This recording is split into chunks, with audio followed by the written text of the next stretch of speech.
Yesterday, we zoomed in on North Korea's missile capabilities and how it made constant progress in relevant technologies. For the second part of our series on the regime's growing missile threats, we turn the spotlight to what can be done to solve the ever-escalating threat. Kim Hyesung outlines for us some of the valid options. 대륙간 탄도로켓 화성 14형 시험 발사를 성공적으로 진행하였다. On July 4th, a game changer. North Korea successfully tested an ICBM, which experts say can reach Alaska, marking another milestone in the North's missile development program. Negotiations, sanctions, containment, all have been used over the last several years to address the North Korean threat. Yet today, we face a North Korea with an ICBM and nuclear weapons.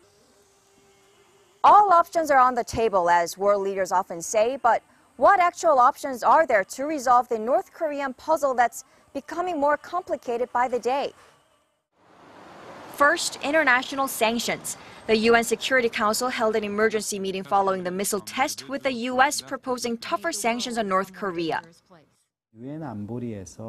UN sanctions have been imposed on the North since its first nuclear test in 2006, but real, effective sanctions have not even started yet.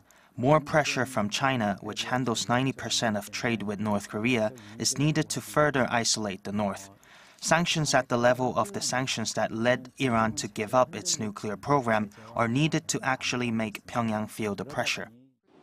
Over the last several years, North Korea has continued to export coal, iron ore, and zinc, getting hard cash from China.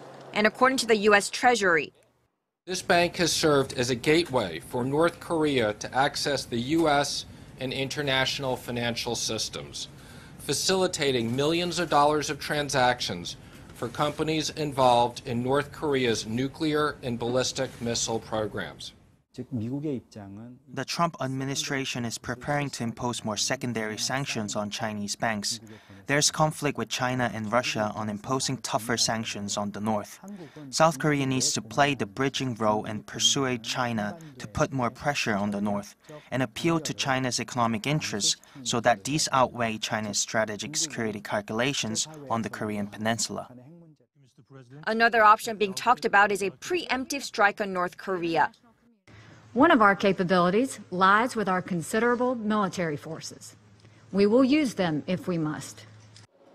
But any military options, even the most limited strike, could be catastrophic, as North Korea could retaliate against the South.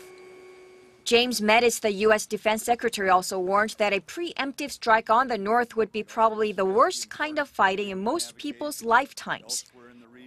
Yet experts say stronger deterrence from both South Korea and the U.S. is critical.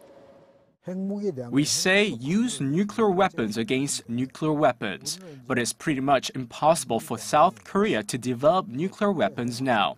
South Korea needs to strengthen its defense and deterrence capabilities. It's not just about having THAAD or kill chain or something like Israel's Iron Dome. We need to come up with specific deterrence strategies that fit various scenarios to counter North Korea's threats. As a former overture this week, the Moon administration has called for diplomacy and a restoration of inter-Korean military talks and reunions of families separated by the Korean War. Talks and cooperation between the two Koreas to ease tension and bring about peace on the Korean peninsula will be instrumental for pushing forth a mutual, virtuous cycle for inter-Korea relations and dealing with North Korea's nuclear problem. Since coming into office in May, President Moon Jae-in has sent gestures to re-engage with North Korea, as he outlined in his Berlin Declaration. During family reunions, government officials from the South and North also meet officially, opening up channels of dialogue.